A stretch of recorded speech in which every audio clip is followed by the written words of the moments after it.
সারাক্ষণ যদি ভোট চাওয়া চাইটা থাকবো। আমি জানি না এখানে কে আগামী দিন মনোনয়ন পাবেন।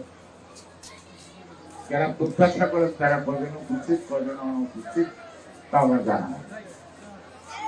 তবে এইটুকু বলবো যে সবাই একত্রিত হয়েছেন, একত্রিত থাকেন। এই পূজাটাকে কেন্দ্র করে কোন রাজনৈতিক শক্তি বা পরাদর্শিক শক্তি যাই বলি, ঘোলা পানিতে মাছ শিকার করার একটা সুযোগ হতে পারে। সেই কারণে আমাদের বেশি সচেতন থাকতে হবে। এখানে হিন্দু ভাইদের স্বাধীনতা এবং নিরাপত্তার প্রশ্ন না, এটা আগামী জাতীয় অস্তিত্বের প্রশ্নেই আমাদেরকে সজাগ থাকতে হবে। বিএনপির পক্ষ থেকে দায়িত্ব পাবে। সেই কারণে আমাদের দলীয় সিদ্ধান্ত অনুযায়ী আমাদের ভারপ্রাপ্ত চেয়ারম্যান প্রত্যেকটা পূজা মণ্ডলের আশেপাশে বিএনপি নেতৃত্বের সমন্বয়ে একটি করে কমিটি থাকবে, যারা ওই মন্দিরের যারা পঞ্চায়েত তাদের আহ্বানে তাদের যখন যেটা বলে সেভাবে তারা তাদের সহযোগিতা করবে, দায়িত্ব পালন করবে, যাতে পূজাটা নির্বিঘ্নে শেষ হয়। আপনারা সবাই ধানের শীষে ভোট চান, ধানের শীষে ভোট দিবে জনগণ। এই জন্য বড় গাত্র দেখো অন্যান্য। সে কারণে এখন রাজনৈতিক দল বোঝাইছে মূল আন্দোলনের সময় অনেককে পাওয়া যায়,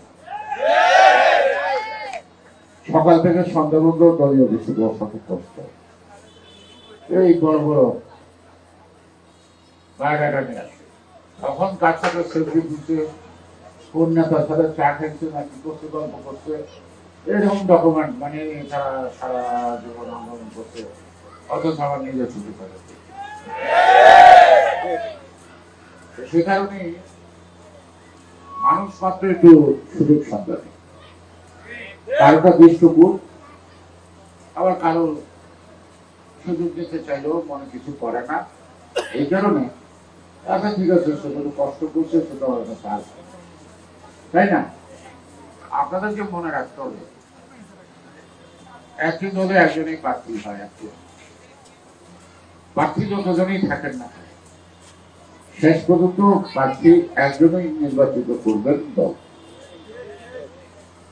আজকে যে উদ্যোগটা নিলেন, ভবিষ্যতে এই উদ্যোগটা আপনারা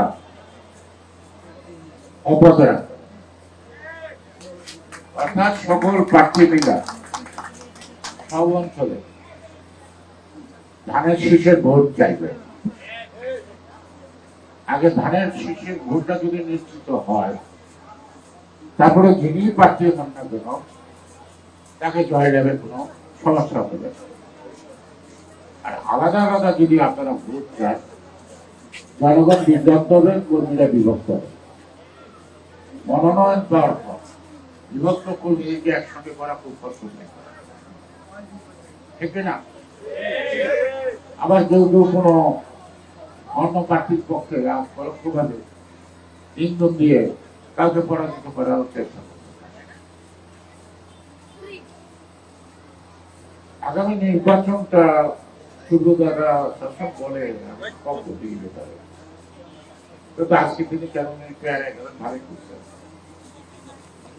কারণ সামনে দুর্গা পূজাটা তো যারা ষড়যন্ত্রকারী তারা যেন এই পূজাটাকে ষড়যন্ত্রের অংশ হিসেবে কাজে লাগাতে না পারে। এই কারণেই আমরা পূজাটাই সুন্দর মতো শেষ করি, পূজার পরে আমরা আমাদের চূড়ান্ত সিদ্ধান্ত নিই আগামী নির্বাচনের জন্য মাঠে নামতে হবে কিনা। মা কামলে নাকি মায়ও ছেড়ে দেবে। আমরা এই সরকারকে বিশ্বাস করি, এই সরকার যদি ব্যর্থ হয় তাহলে আমাদের আন্দোলনের ফসল যাদের আত্মত্যাগ সকল বিফলে যাবে।